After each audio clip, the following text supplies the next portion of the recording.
Hello everyone, it's Joe here from FPL, and today we are looking at 5 tips for a successful draft. You cannot win your league at the draft, but you can certainly lose it, and this is a guide on how to make the most out of the biggest day in the draft FPL calendar. If you enjoy the video, hit a like button, subscribe to the channel if you are new, check the Patreon down below for all the preseason information you could possibly need. Let's get stuck into the first tip.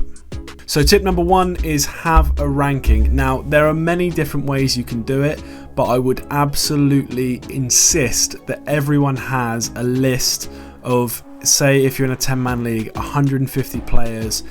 You want a list of enough players for each position that you are willing to draft.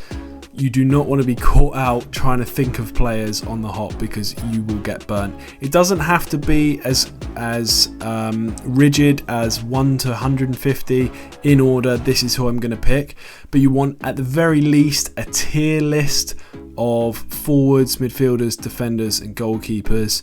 You want each position separate, in my opinion, and you want to be able to see who the best options are, who the middle options are, who the worst options are.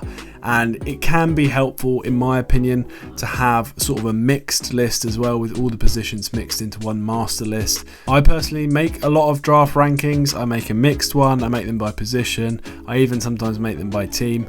I'll be publishing all these on my Patreon. I will be putting them on the YouTube channel as well, but not until just a week or two before the new season starts.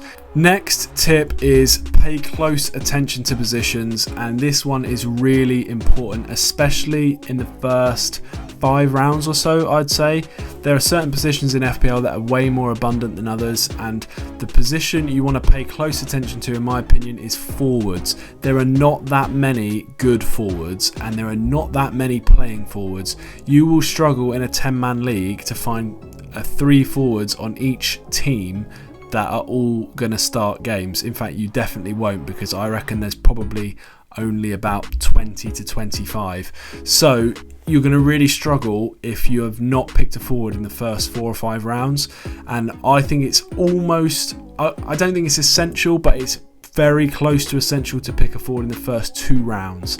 So that can mean, especially if you take Trent in the first round, which a lot of people will, if it comes back round to you and then you pick a mid, you may well be struggling for a decent forward in the 3rd round. So I think if you pick Trent first or a midfielder first, you absolutely need to pay attention to the forwards in the 2nd round. If you pick a premium forward in the 1st round, you don't have to worry about it as much. You know, if you've got Haaland or Kane or Jesus, it's not as much of an issue, because you can pick up sort of a suboptimal 2nd forward. You can pick them on later up and then have a dud 3rd forward. That's not the end of the world. But if you don't have a definite starting playing forward in the first few rounds, you are going to struggle.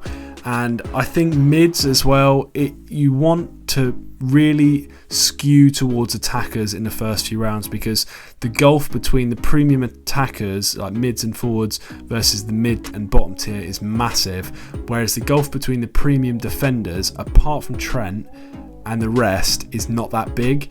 The gap between, you know, an Arsenal defender and a Palace defender is not that big. So I wouldn't worry about defenders too much in the first few rounds, apart from, you know, Trent or maybe even Trippier. I'd potentially put in that conversation, but definitely pay close attention to it. And once you get to the mid rounds, you need to make sure that you are fleshing out a core of your team. You probably want 2 forwards, 3 mids and 2 defenders in your first 7 rounds. That's something, it's not strict for me, and sometimes I'll pick an extra mid instead of one of those defenders, quite often in fact, or an extra forward instead of one of those defenders. But I think you really want the first 7 rounds, you want to have a core of your team in place. Don't worry about goalkeepers. I've got a whole video coming out on that, but spoiler alert, don't pick keepers in at least the first 7-8 rounds, and there will be people in the comments that come after me for that, but all will be revealed in my video. I've got data, I've got experience. Trust me on that, you do not need to worry about goalkeepers. Next up, we have tip number 3, do not take too many risks. And it can be really easy to get swept up in, oh, he's good value, Reece James in the 4th round, I'll pick him. Oh, he's good value, Chilwell's available in the 5th round, I'll pick him. Oh, Diogo Jota's available, I'll take him. Next thing you know, you look at your your entire squad and think, oh my goodness, I've got 7 players here that could easily, not feature, and that can be an absolute downfall of a draft team. You need to make sure you're managing your risk profile, and if you take someone like Reece James, you then need to be able to pass on other players that are likely to miss games as well. Someone like Mahrez, if you pick Mahrez in the first few rounds, you need to be aware that you can't really take too many more risks on playing time, because if you have too many players that aren't going to get consistent minutes, there will be game weeks where you end up with like 7 or 8 starters, and that is an absolute disaster. So you need to manage your risk profile. I am a big proponent of risking 1 or 2 of these players, but 2 is about the maximum I'll go for. It's absolutely fine taking Chilwell and Grealish, but you have to be aware that once you've got those 2, you probably don't want to take too many more risks, and you want to go for guaranteed starters after that, even if they're a little bit more boring, because you need to manage your entire squad. Next up, tip number 4 is something that I think goes really underrated, and I can be guilty of this sometimes as well, and that is draft to prepare for the first few game weeks, specifically game week 1. Remember, you're going to have waivers for the entire season, so you don't need to worry about building a team for the year. So this is where I think draft rankings past about 80 onwards kind of go out the window, because you prepare a draft ranking based on the entire season, or at least all mine are. But that's not really that important, because if you're picking someone with terrible fixtures for the first 5 weeks, and when you get to your team and go for the waivers, you think, oh, they've got awful fixtures, I'm going to drop them. Well, why did you draft them in the first place?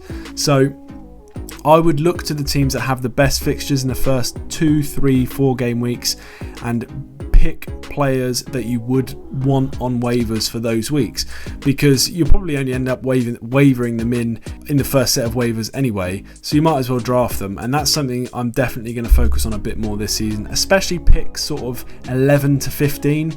You want to be focusing those picks on filling out your goalkeepers and getting picks that are going to be having good fixtures and good points potential in those first few weeks. Because when you go to set your lineup for game week 1, you want to be able to look at all the nice fixtures you've picked. You don't want to set it all up and think, oh my god, I've got 5 players playing Man City, I've got 3 players at Liverpool away, this is a disaster. So it's just definitely something to be aware of. Tip number 5, don't panic. We do our draft, the Snake Draft League, in person, and I think that's absolutely fantastic. I would definitely advise you to give it a go if you can. Get everyone in the same room once a year. It is great fun. But you do see people absolutely panicking. My friend Brad is an absolute classic example of this. He's stressed, his fingers are running through his hair, he can't decide who to pick. He's saying, I don't like any of these picks. Well, that's how it is. Once you get to the 5th, 6th round, there aren't fantastic picks left. Don't panic, everyone's in the same position.